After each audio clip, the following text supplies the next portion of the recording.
What's up guys? We are going to test this adapter. So it's RCA, video left right stereo to HDMI. So just point, yeah, PlayStation's in view.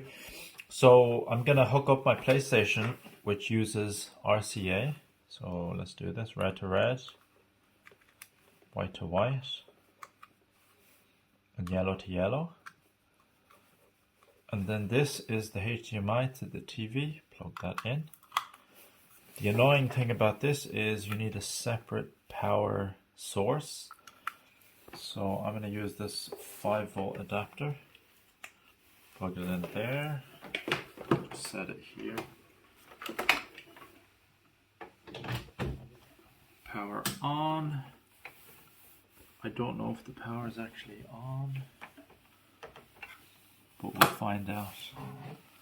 I'm going to switch the PlayStation on, power.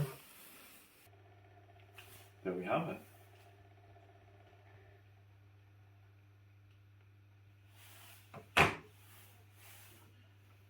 Come in here.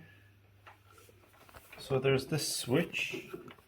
It's at 1080p. It's kind of grainy on the screen. Let me switch to 720.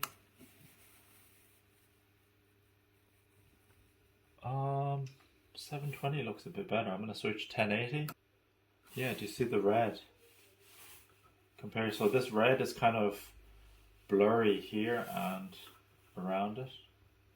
Yeah, there's little less blur. Anyway, just stay on the TV.